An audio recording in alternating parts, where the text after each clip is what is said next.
Assalamualaikum warahmatullahi wabarakatuh.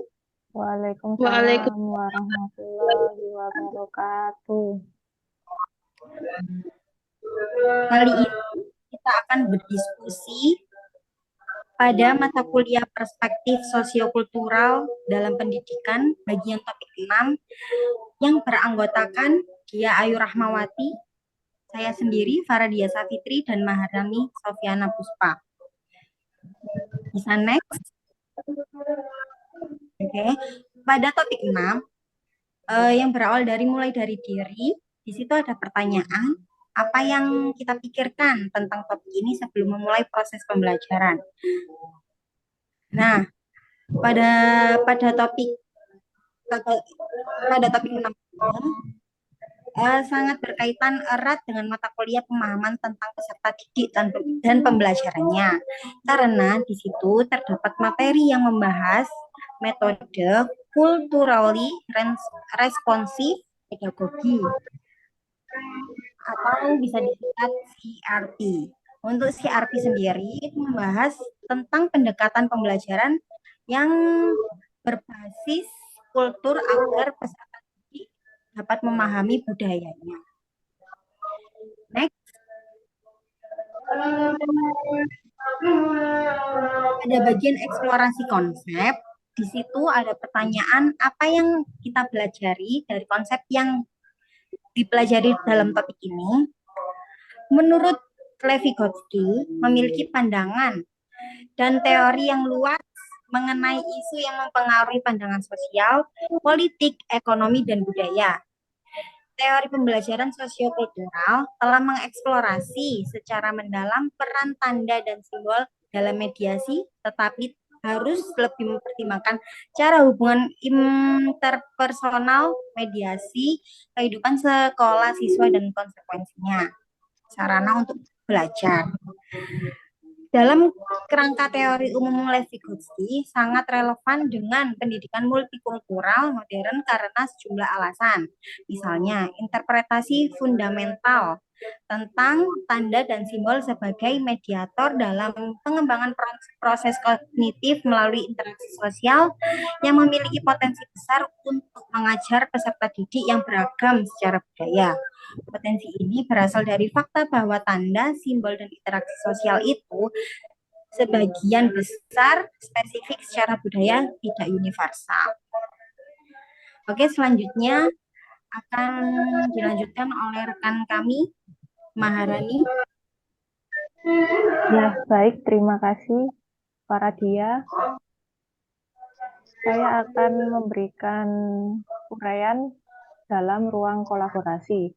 Dalam ruang kolaborasi terdapat pertanyaan, apa yang Anda pelajari lebih lanjut bersama dengan rekan-rekan Anda dalam ruang kolaborasi?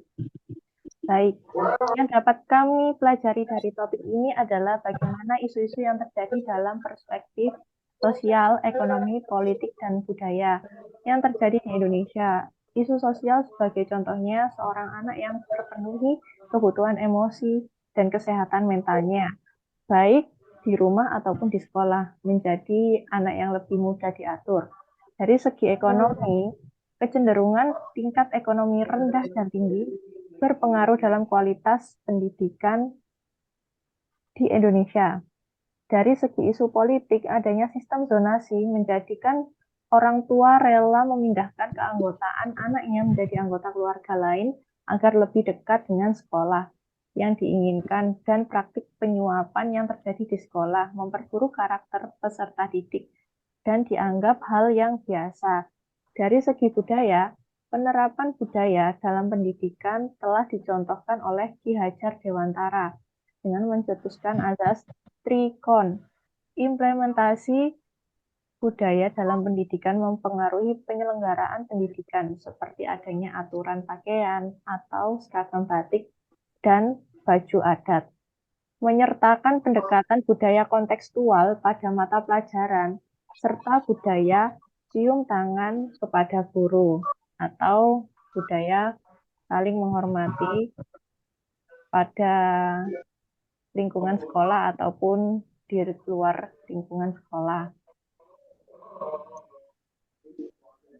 Pada demonstrasi kontekstual, apa hal yang penting yang Anda pelajari dari proses demonstrasi kontekstual yang Anda jalani bersama kelompok?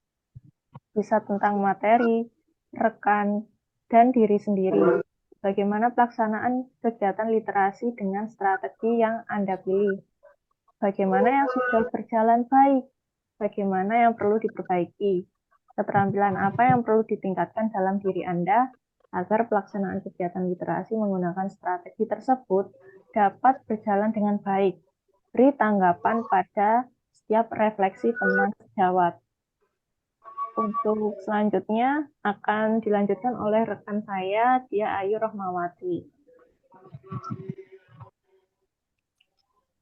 Baik, selanjutnya di demonstrasi kontekstual kita membahas tentang bagaimana literasi itu bisa berjalan dengan baik dan bagaimana pula literasi itu bisa mewujudkan keterampilan yang ada pada diri peserta didik.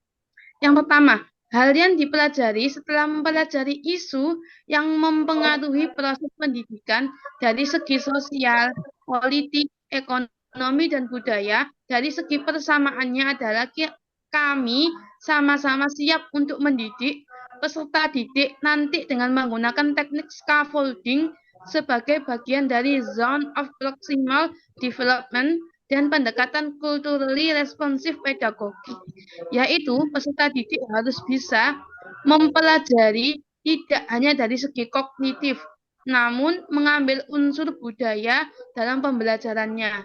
Sebagai pendidik harus bisa menyikapi setiap tantangan yang akan dihadapi, baik dari segi isu sosial, politik, ekonomi, dan budaya dalam menghadapi murid kita di dalam kelas nantinya. Perbedaan yang muncul dari keempat pandangan yang dibahas dari segi sosial, politik, dan ekonomi, dan budaya dikarenakan perbedaan isu-isu yang muncul di tiap-tiap sekolah. Caranya adalah menyesuaikan pengajaran dengan memperhatikan isu tersebut dan dampak yang berbeda setiap permasalahannya. Selanjutnya, hal itu kita tarik kembali atau kita mengkoneksikan dengan pembelajaran atau strategi yang cocok untuk digunakan saat kegiatan literasi di sekolah, yaitu kegiatan atau literasi yang cocok menggunakan pembelajaran atau strategi tipe kooperatif atau kelompok dengan bekerja sama secara kelompok dan meningkatkan rasa kepedulian, empati, gotong royong, dan lebih bervariasi dalam keanekaragaman pendapat dan dapat menambah wawasan. Itu adalah strategi yang kita pilih.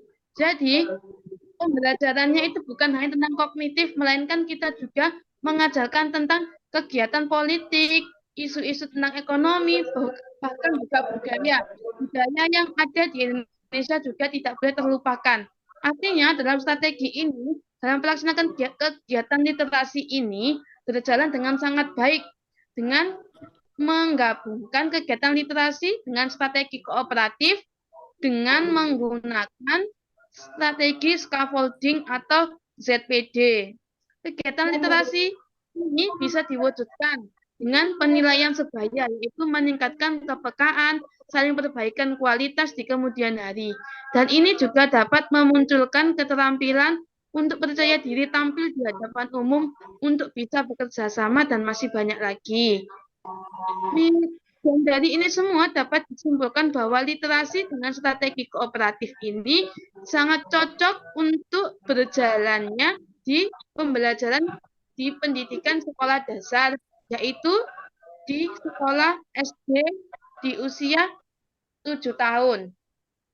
Dapat ditarik kesimpulan di sini, pembelajaran dengan isu-isu politik, ekonomi, budaya sangat berpengaruh dan semua harus disikapi dengan tangan dingin dan pikiran yang lebih luas untuk menambah wawasan sebagai guru dan pendidik. Silakan jika ada yang ingin memberi tambahan atau sanggahan. Ya, Bagaimana baik. oleh rekan kami?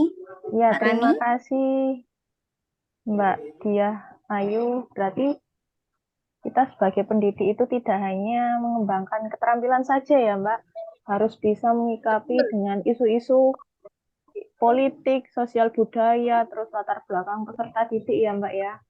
Berarti kompleks sekali Iya, dan harus selalu banyak belajar dan mengupgrade ilmu ya. terutama budaya. Budaya yang ada tidak boleh dilupakan. Iya, Salah betul. satu contohnya tadi budaya mengajarkan saling menghormati, itu kan nanti sudah dibahas. Iya. Iya, budaya yang lebih kayak ke karakter ya, Mbak Ayu ya. Iya, Penanaman karakter. Sekarang kan kebanyakan sekolah itu menanamkan karakter ya, lebih karakter daripada hanya sekedar akademik gitu ya, Mbak positif. Ayu. Berarti karakter Betul. lebih penting ya, Mbak Ayu. Bukan lebih penting, tapi harus berjalan seiringan. Ya, betul, harus Kognitif juga seimbang. berjalan Betul. seimbang. Kognitif juga jalan tentang budaya, politik, ekonomi juga harus berjalan seiring. Walaupun tidak bisa sama, tapi nantinya harus berjalan seiringan. Iya. Berarti Oke, jika yang saya bingungkan ya, ini Mbak. Ya, benar. Mohon maaf, ya, saya tidak masih apa-apa. bingung untuk kita besok kita kan akan menjadi pendidik ya. Pastinya kita bertemu dengan peserta didik yang berbeda-beda karakternya. Untuk menurut Mbak Rani maupun Mbak Dia Ayu menanggapi peserta didik dengan karakter yang berbeda-beda itu bagaimana ya? Ya, kalau saya harus melihat latar belakang, karakter. Jadi kita tidak bisa memperlakukan peserta didik satu dengan yang lainnya. Mungkin kebutuhannya bisa berbeda-beda, gitu Mbak Faradia. Oke. Jadi kita harus menyelami dulu anak itu Apa seperti bisa apa. ya kita sebagai pendidik bekerja sama dengan orang tua setiap peserta didiknya?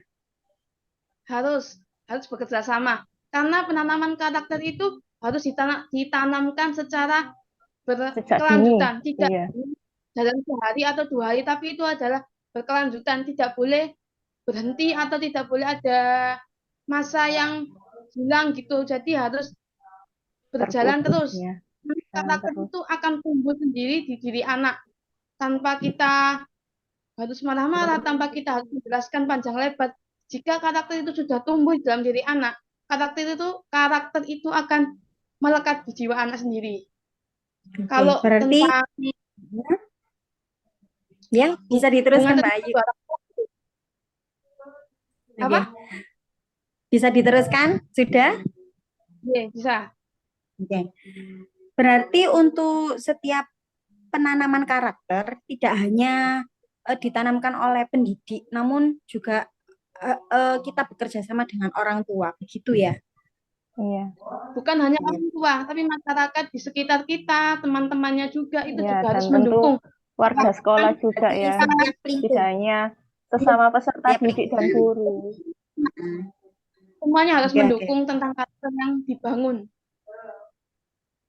Karena membangun karakter bukan hanya dalam waktu sekejap, butuh waktu yang berkepanjangan dan butuh waktu yang signifikan, harus terus-menerus. Iya. Oke. Sudah, mungkin ada yang bisa menambahkan ataupun ada yang ditanyakan dari diskusi kali ini? Ya, Sudah. menurut saya sudah cukup. Sudah cukup? Ya, Dari Mbak Sudah. Rani sudah cukup? cukup Mbak Ayu juga Faradia. sudah cukup? Sudah. Oke, sudah cukup jelas dengan diskusi kali ini.